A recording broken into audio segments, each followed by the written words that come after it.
Michael, where does this podcast find you? Right now, I am in New York City, and it is a real beautiful start of summer day here, 88 degrees. I'm getting hotter. Why don't we get started and you tell us a little bit about yourself, who you are, what occupies your time, what fills you up, all the things that make you you before we jump into the many, many questions I have for you. Great. Well, first of all, thanks for inviting me. It's great to have these kinds of conversations. It's actually the hardest question to answer succinctly, which I hate because like as a brand guy, like it should be an easier one. So, I think at like the most macro level, what I spend my time doing is trying to help individuals, teams, culture in some minuscule way that you can impact culture, to try to learn and grow. And I've done that a lot of different ways over the years. I was the founder and CEO of a brand strategy and design firm called SubRosa, which I ran for nearly 20 years. I'm the author and public speaker on a book and a topic that I refer to as Applied Empathy, which is really about how do we use empathy as a tool for personal development, leadership development, problem solving, etc. I've had an alternative medicine private practice for over a decade where I work with people one-on-one and also in group settings. I'm faculty at a place in Big Sur called Esalen, where I teach this work, as well as in a private practice here in New York. And writing a second book right now, co-founder in a pet food business called Kismet with Chrissy Teigen and John Legend, where we're giving, dogs access to high nutrition at an affordable price, et cetera, et cetera, et cetera. I think at the end of the day, that just makes me sound either schizophrenic or like someone who likes to build stuff. And I hope it's the latter. And I think that's why I'm so excited to talk to you. Even from our first conversation, there was such a sense of kinship and inspiration, really, seeing all the work that you do. And there is a through line, and we'll get to that from my perspective, at least. So thank you for making the time to have this conversation with me. So the key theme of what I'm exploring with this podcast is figuring out what the future of humanistic business leadership looks like. And especially in this world that we're living in now, and will probably continue to live in, one of the key themes, key words that keeps coming up is empathy. And as you mentioned already, you have literally written the book on empathy. So I thought it was a really good starting point to maybe just ask you first and foremost, talk to me a little bit about what is empathy and what is it not? So empathy at the most macro level is the ability to, irrespective of your own lived experience, understand someone else's. And that understanding can lead to a lot of things, which we'll talk about in a moment. What it's not is sympathy, compassion, or being nice. And I think that often those three other things get conflated. And so the way I often describe it for people is sympathy is I feel bad for you. There is no instance where you feel sympathetic for someone when they're having an exceptionally good moment in their life. It is usually a response to an adverse set of circumstances that someone else is having. Compassion is I want to help. I want to help you through this difficult situation you're in, even if I don't understand it, right? I can feel compassionate for Syrian refugees. I've never been a Syrian refugee. I have no idea what being a Syrian refugee might feel like, but I can still feel compassionate. I can still offer support. Empathy is I want to understand. And I want to understand comes in a lot of different flavors. There's lots of ways you can do that. There's some ways that you can do that that are more capable than others. People often talk about the golden rule, do unto others as you would have them do unto you, and like kind of frame empathy like that. The challenge with that is what's right for you might not be what's right for me, or vice versa, right? So the example I often give is, let's say you've had a really hard day at work. Some people will want to be left alone and other people are going to want to talk it out, right? And so if I want to talk it out and I come over and you're the kind of person who wants to be left alone, I'm imprinting my bias on what I think would be right if I was standing in your shoes. But Michael standing in your shoes is not the same as you standing in your shoes. And so that's when we get into the metaphor of taking the golden rule to the platinum rule, which is do unto others as they would have you do unto them. And the way you will understand that is through inquiry, through listening, through being willing to change your intended behavior based on new information, all of the stuff that sometimes is a little harder for us humans to do. Yeah, that's super insightful. And it's a great segue into my follow-up question that I had. Why is this, as the subtitle of your book suggests, the subtitle is The New Language of Leadership. So why is this I think you even describe it as a set of skills, not just one skill. Empathy is not one skill per se. I think from what I remember you saying, why is this now more important than ever for leaders to really cultivate those skills? And what are the effects that you are seeing? Because you're working with a lot of the largest, biggest, most known organizations on the planet. Why is this so important now, especially in the times we live in, for leaders? Yeah, great question. So there's two parts to that. I would say part one is internally in organizations, the makeup of many companies is more diverse than it's ever been, and diverse in all ways, diverse ethnically, diverse demographically, age-wise, all sorts of different things. And so when we think about a company, 30 years ago, companies were a lot more homogenous. And when we think about a company today, your oldest employee might be of the boomer generation, and your youngest employee might be an intern who's part of Gen Alpha, right? And everywhere in between, you've got Gen Z, you've got millennials, you've got that weird generation that's in between that some people call Zennials. Mm-hmm. And then, and then Gen X, right? So all of those generations have different lived experiences, in part because we've all encountered technology at different stages of its maturation. Boomers didn't get it until they were already in the workforce. Gen Alpha is born with it in their hand. Everyone else is somewhere in between. So I think internally you've got that ability to practice empathy and understand each other's lived experience and how to show up and manage and grow and collaborate is important. And then externally, the world is smaller because of the same reasons, because of technology, because our interconnectedness, because of the way information travels and the pace at which things shift and change. And so if things are shifting and changing as quickly as they are, our ability to perspective take, gather information, make sharp decisions, pivot, all of that sort of stuff becomes more and more important. Yeah, I remember when I was at Microsoft, we did a ton of research on obviously the future of work. And one of the key factors that was obviously related to technology, but was a lot more important to understand was the fact that there are 6 generations still in the workforce. And that in itself poses so many both challenges, but also, of course, opportunities if you manage to actually engage them in a way that for every one of those generations you bring out the best in individuals and bring out their best work. I wanted to talk a little bit about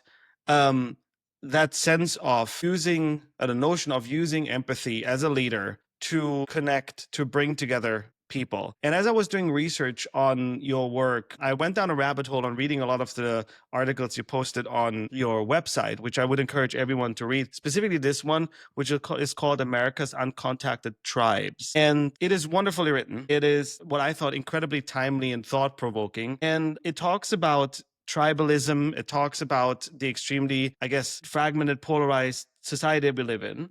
And it's really surgically direct, but also hopeful. So you write in this, and I put a quote here in my notes. You write, coming together does not necessarily mean agreeing. The practice of empathy does not require conversion. So coming at this from a leadership perspective, but also more broadly, maybe societal perspective, how does one think about empathy in that context? How can, as a leader, can I connect with people, bring them together, not with the goal necessarily to agree, but certainly, I mean, at the end of all of that is still the outcome of a bigger societal living together, working together, right, and striving for a bigger goal. I hope I formulated it in a way that it is a question. Yeah, no, I'm with you. Learning how to disagree without being disagreeable is a lost art for a lot of people. And we have to learn how to have those kinds of hard conversations. We in America right now are really struggling to be able to do that, in part because the access to echo chambers is so high, right? Mm-hmm. If I want to just live in a world of alt-right content, I can do that and never see anything else and fill my whole day with content, right? And so what we lose in that is productive conversation and the ability to understand to quote myself, right? Like, this isn't about conversion, right? This isn't about me convincing you that my view is right and your view is wrong, but learning how to ask the kinds of questions that help get at a deeper understanding, a greater sense of empathy for where you might be coming from and where I might be coming from. Because if you tell me you have a strong point of view and I say that's really interesting that differs from mine. Where did you read about that? How did you research that? Where did that come to you from? You might get a lot of different answers. You might get, oh, well, this is what all my friends tell me, or you might Hmm. get, I've read some articles about it, or whatever it is. When you're intellectually curious and emotionally stable enough to respond instead of react when someone says something that challenges your worldview, you can start to get to a deeper level of understanding. How would you, when you advise leaders, when you work with organizations, how do you advise people to leverage these empathy skills to eventually then create a place and a culture and a way of working together where all of these different lived experiences can exist, and yet at the same time you coalesce and rally around common cause, so that the organization as a whole is still functioning, right? Because ultimately, the way I've so far looked at the skill set of empathy, from what I understand and what you've talked about, it is ultimately to ensure you're creating a place where people can bring their best self to work in order to do their best work individually and together. So how do you advise leaders go about doing that? So, one of the things that's really important for leaders is to accept and acknowledge that they became leaders because they had the answers. Someone asked them a question, someone had a problem, they solved it, they got promoted. Then they got promoted again, then they got more headcount. Now all of a sudden they're in a leadership position because they've had all the answers. And now it's your job to have all the questions. I Now it's love your that. job to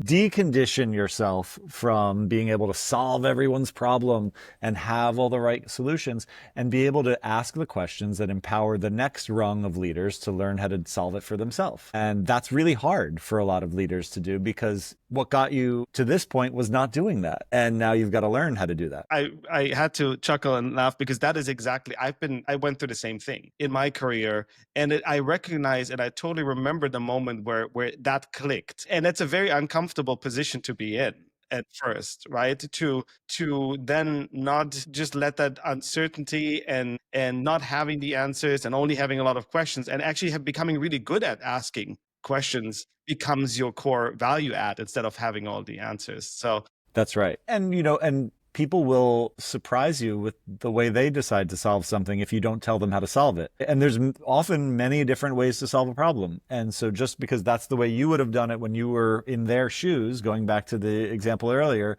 when you give them the opportunity to do it from their shoes and with their lived experience, they may find a different way to do it that's just as effective, if not more. So I want to switch gears. We need to talk about AI. It's 2025, so we need to Yeah. talk about AI. So as I'm exploring the future of humanistic business leadership, one of the big questions that I'm asking myself and I'm asking my guests is, how do we lead in this AI everything future? Specifically, how do we lead humans in this AI everything future? Specifically for you, of course, what role does empathy play in this? And what other inherently human qualities do you think do we need to cultivate in our organizations in order to really thrive? And I'm coming at this from a perspective of, we've actually over the last 100 years created organizations and companies and structures that essentially trained out of us a lot of these inherently human qualities, because it was all about predictability, repeatability. So we made humans actually work a lot more like machines. And so I think it's a really interesting inflection point, and I would love to hear a perspective on that. Yeah. So emotional intelligence and artificial intelligence as a combinatory topic is really interesting to me, because I've specifically been sucked into a couple different conversations over the last few years on this that have made me think differently, maybe because this is my bias, a little optimistically. I'm not super doom and gloom on this topic, which I know some people are. A lot of people, I was at a salon session, kind of roundtable thing not that long ago, and people were talking about how, AI is going to be answering all the questions on the test for my kids before they go and do it. And, or like it's going to be writing all the copy that I used to do as a copywriter. And I stopped the room and I said, do you remember when we were all growing up and people were like, you can't use a calculator. You're never going to have a calculator with you everywhere you go. Guess what? You all have a fucking calculator in your pocket right now. you know? Or Yeah. like when like the printing press was getting made and people were like, well, now everyone's going to be able to read and that's going to create new, there's always been some new evolution of technology that people have lamented in its introduction and then accepted and found a way to work with and grow from in the long tail that makes our lives and our ability to grow as humans more capable, right? Like the Hmm. fact that I don't have to know how to do long division and that I could just open my calculator app and do it when I need to divide something is great. I mean, and so that speeds up time and allows me to do other things. But I guess what's interesting to me is where are the phrase I used. I wrote an article about this not that long ago. I referred to it as where are the soul gaps in Mm. AI. Okay, so like for example, in the early days of Midjourney, I was super excited about it because I was like, "Oh, this is so great." Because I'm a good creative director. I'm a terrible art director, right? Like I'm not the most well trained designer, but I know what I'm trying to accomplish. And so Midjourney was an interesting plaything for me early on because I could like give it direction and then get something. And one of the things I asked it to do, I was asking it to like make really intricate prompt responses. So one of them was do an alien autopsy painting in the style of Lorenzo Lotto, who's one of the Renaissance painters. Yes. And it would spit out these amazing representations that looked like Lotto's work. But in a lot of Lotto's work, there's this little burst of light that is meant to express God or the soul or something bigger than the people in the painting. And Midjourney didn't know where to put it. There would just be like these people, and then there'd just be this like flash of light like off on a coffee table on the side or something. And like if it's in Lotto's work, it's over the heart or it's over the crown of their head or something like that. And so that was the soul gap, right? It didn't know where does this thing that is not part of my LLM, where does it belong? What is it like to be human? Like if you ask an AI to make a Nick Cave song, it'll make a song that is written like Nick Cave, but it's not going to know what it feels like to be sad and moody like fucking Nick Cave does, right? And so like there's a gap, and that gap is the gap that we embody. And if it can help us think about our lived experience in different ways, that's wonderful. But if we're farming out our lived experience to AI instead of experiencing it for ourselves, that's when we sell ourselves short as humans. Yeah, I mean, in that regard, that Midjourney example is actually the perfect metaphor, right? It could not find a way to place that spark of light in a way that it actually connected Mm-hmm. with a bigger meaning, which is something I've heard from a lot of the poets and artists that I've interviewed who have a similar kind of sense for what really will make the difference in the way we use the technology. I have a follow-up question that just popped up for me because I know, and you mentioned this earlier, your training and your involvement in traditional healing practices. It's the one thing that I find incredibly interesting to explore with regard to AI that I feel is unlike most of the other big technology shifts or jumps that we've made, that you've also, some of them you've mentioned, is the fact that with this technology, it seems like we are able to very quickly manipulate or change people's biochemistry. Some of those examples that I keep talking with people about are these character AI, digital boyfriend, girlfriend experiences. How do you think and feel about those? Because I feel like that adds a complexity to the technology and the impact of that technology and the way we might have to want to lead through,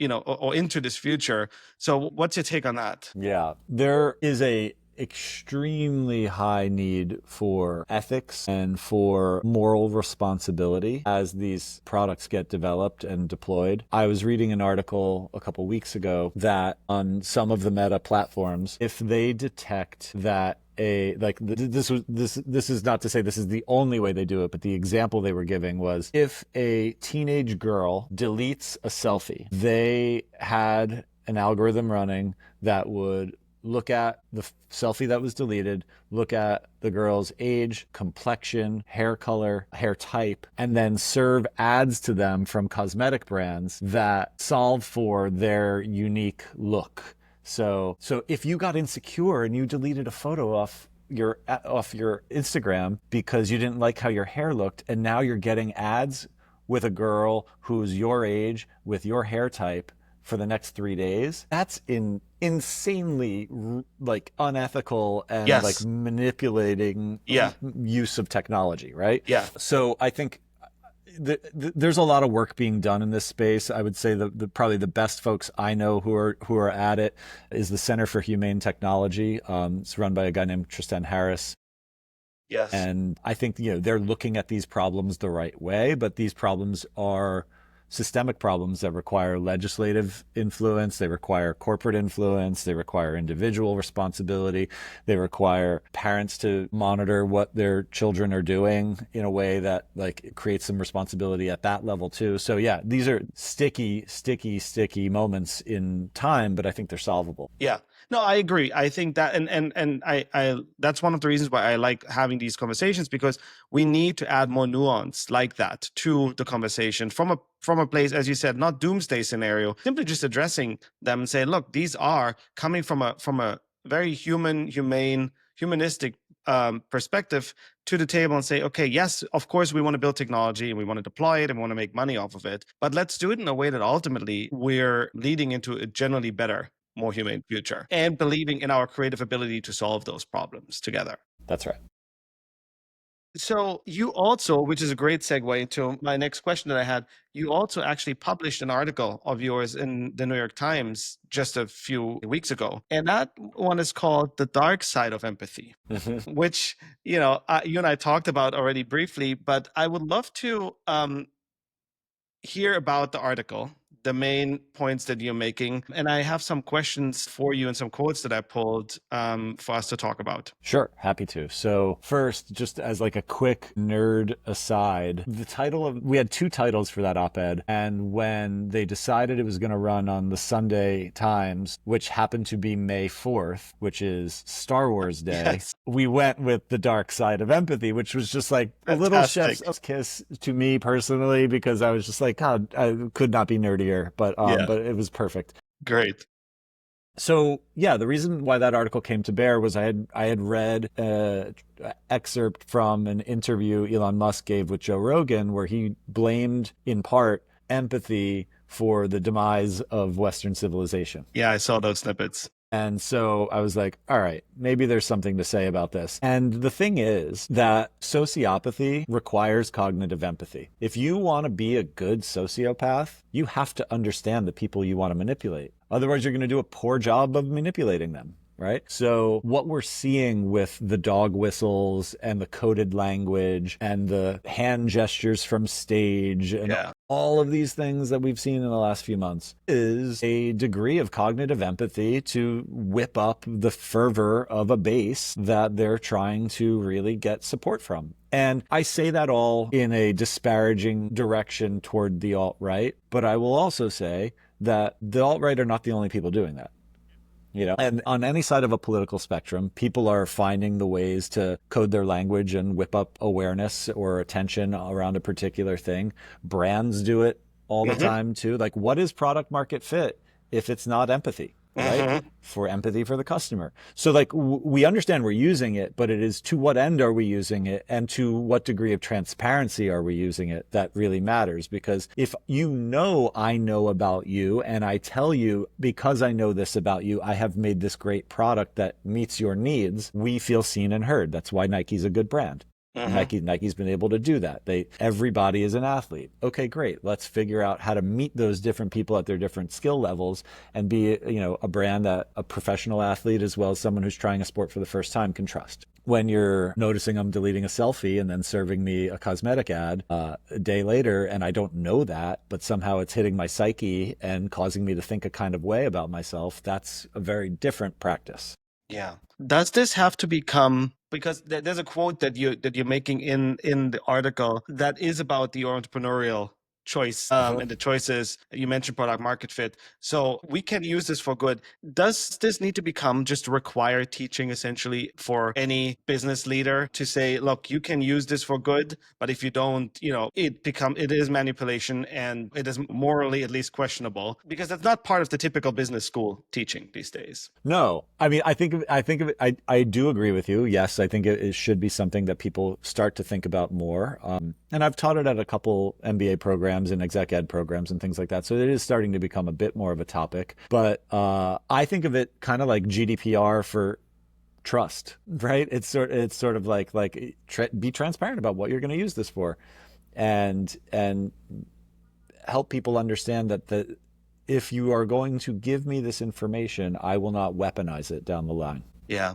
And speaking of GDPR, it seems to me like, and I've had some conversations also with some of the professors here at Princeton, it seems to be like we cannot solely rely on the moral compass of a whole society or actually societies around the world. There needs to be legislation around this in some form. And some have been passed, but it seems like there's a lot more that will need to be done here, especially because the technology is becoming so powerful, as you, in that example that you gave, illustrated so well. Yeah, absolutely. And we are also, I guess the best way of putting it is like, I think there is a part of humanity that's also becoming a little more, that's being affected. I don't want to make a value judgment on if it's good or bad yet, but like, for example, people are becoming more skeptical more quickly about content and if this content is AI or if it's real. And in some ways, skepticism is probably good, but it also kind of steals the light sometimes out of just being able to see something and appreciate it for what it is. I saw a post the other day that was a real photo that a real photographer took, that took technique and timing and probably, over 10,000 hours of getting it wrong to get that photo right. And the first like 3 or 4 biggest comments in the comment section were, "This is AI." And it's like, no, it's not. It's actually someone who's just really fucking done the work. Yeah, that is a very interesting perspective to think. It actually even challenges my own thinking because I've been banging the drum on we need to teach critical thinking. We need to teach the foundation so that you can apply critical thinking in this all kind of generative AI world. But if you take that to the extreme, you might actually lose a lot of the sense of wonder and awe that comes in the moment where you encounter something that is really entirely human made and took a lot of time and a lot of effort and a lot of I guess ability to get it to that point. That's a really interesting provocation. So I wanted to ask you because I know which I found out through our last conversation, you also taught at Princeton. You taught students, and since I just mentioned the critical thinking part, teaching the foundations in this world in which we're already living in, but we'll live it in the future. What are some of those skills that you would teach today and in the future that you think we didn't teach in the past or we didn't teach enough in the past? How do you think about that coming from an educator's perspective? What do we need to equip future leaders especially with, and how do we go about patience? I would say is one that it may be a little abstract as a first answer to that, but the pace and the speed at which we operate our day-to-day lives is so fast and so millisecond based that we are losing the perspective on how valuable patience can be. I was talking about this not that long ago with a team. There was a study done about the time between someone finishing a sentence and someone else starting a sentence based on their geographic location. So like in the US, the time between someone ending a sentence and someone else starting a sentence is less than 1 second typically in a business conversation. There's no gap. Because as that person's speaking, the other person is not wholly listening. They're planning what they want to say. And then the moment that person takes a half breath, boom, they jump in and they get their point out. Whereas if you look at indigenous cultures, if you look at some Eastern cultures, the pause is a part of the conversation. It allows for signaling contemplation and respect and processing and the stuff that has to go into giving a more thoughtful response. And so I think patience is actually a skill, particularly in the Western world, that we could benefit from a little bit more. That is not what I expected you would say, and that is what makes it absolutely fascinating, especially because in some of the conversations I've had recently, this whole topic of the dopamine hits, and that is now embedded also in a lot of these AI experiences, but also just culturally. I think you're absolutely right, especially in the US, especially in Western civilization. It's become so everything from the Instagram reels and the TikToks we consume. So that requires actually building a real skill set of cultivating all the way down into the embodied experience, the ability to rest and pause and reflect before you jump onto the next hit. Yeah, exactly. And as the world is only getting faster, and as we saw with OpenAI last week and other things that'll happen in the weeks and months ahead, like the move from this technology to being out of a device and on us, whether it's in a contact lens or a pair of glasses or, you know, a sensor or a thing that we hook over our ear, we're just going to be getting more and more real-time updates and data and information. And so the ability to slow that down and remember our humanity is really important. As a practitioner also of traditional and alternative medicine, does that require, now in the context of education, also a much more embodied, focused education? I'm asking because a friend of mine just did a course, a short seminar with students on mind, media, and matter. And it was a course that was a creative class, media design, but it had big parts of it were actually embodied exercise and experiences that come more from traditional Asian martial arts, meditation. Do we need to think more about bridging the gap between essentially the rational side of the teaching and the knowledge accumulation and our ability to, as this technology becomes closer to the body, to actually regulate and be more in control of the body? Yes. I think it's important for us as a society, as a global society, not just as a one country versus another, to be able to have done that inner skill building so that we can meet other people who are not like us with the right level of connection and curiosity. And so an example I talk about with this in the context of empathy work is maybe you're fortunate enough to have never lost a parent, and then a friend of yours loses one of their parents. It will be very natural for you to be sympathetic and compassionate. It will be hard for you to be empathetic because you don't have that lived experience yet. And it doesn't mean that if and when you lose a parent, you will assume that their experience is the same as yours, but you will have a deeper appreciation for how difficult it must be because you have also been through that. And so when you turn that lens inward, as you said, and kind of do that self-work on any level, whether it's about your insecurities, whether it's about a relationship dynamic that you've struggled with, all of those things pay dividends in how you see and connect with other people as well. Your skilling up yourself allows you to meet other people with more skill. So to sort of wrap us up, I wanted to go to one of your recent newsletters where you wrote about, and I first saw the picture actually before I read the title, but you wrote about sitcoms. Sitcoms and the shared cultural moments we had in the heydays of broadcast television around sitcoms. And one of the ideas that you mentioned in there that stood out to me was this notion of emotional comments. And I thought that would be a really great way for us to kind of bring it all around and together, because I believe that in this future that we're going to lead into, that seems to be one of the key themes that we need to remember to create. And I would love to hear your thoughts and your take on that. Yeah. So as you mentioned, like back in 30 decades ago time, when we all would sit down and watch broadcast TV at Friday night at 8 p.m. and we'd all tune in and watch this particular show, we had a shared experience because we didn't have the amount of choice that we do today, which, as you know, as I mentioned in that article, it is a good thing to be able to have more choice and more diversity in our content and to be able to see more representation of different lifestyles and people and ways of being and all of that sort of stuff. However, when you came back into work on Monday and you know that all of your colleagues were also crying at 8:58 at the end of that episode when something big happened and you had that shared emotional connectivity, there was something that let you see beyond your differences and connect at a human level. And I have found this to be true in another context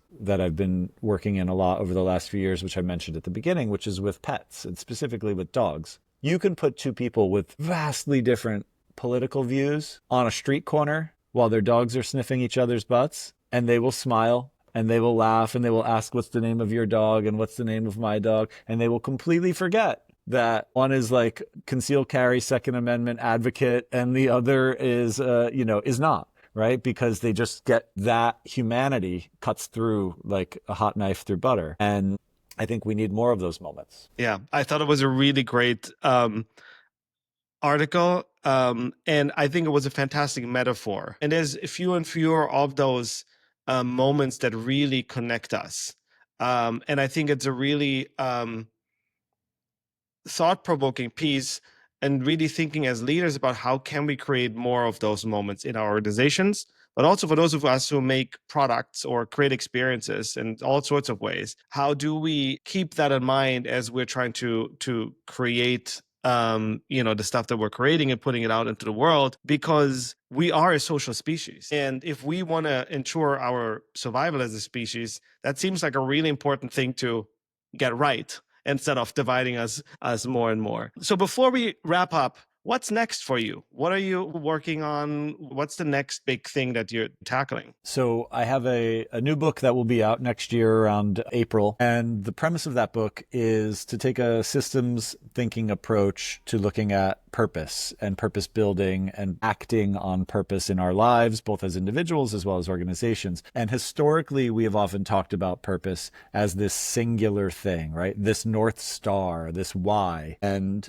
I think that's really hard in a multivariant side hustle, distractible world that we live now. And so taking a systems thinking approach, can we move from North Star thinking to what I refer to as constellation thinking? And can we start to look at our lives and the ways we show up as constellations, points of light in the sky, that when we connect the dots as an individual looking at them, we start to understand and mythologize what we're actually here to be and do. And so that's what that book's about. I've been spending a lot of time talking with people about it. I've been spending a lot of time researching it. I am pushing on the first third being completed now, so the clock is ticking loudly, but it's going well, and I'm looking forward to having it in the world. That's fantastic. Great topic, maybe for another conversation. Michael, thank you so much for all your insight, for sharing your work, for sharing your knowledge. I've learned a lot. Love our conversation. So thank you so much for being here. Thank you for having me. I appreciate it. Thanks. All right, that's a wrap for this week's show. Thank you for listening to Poets and Thinkers. If you liked this episode, make sure you hit follow and subscribe to get the latest episodes wherever you listen to your podcast.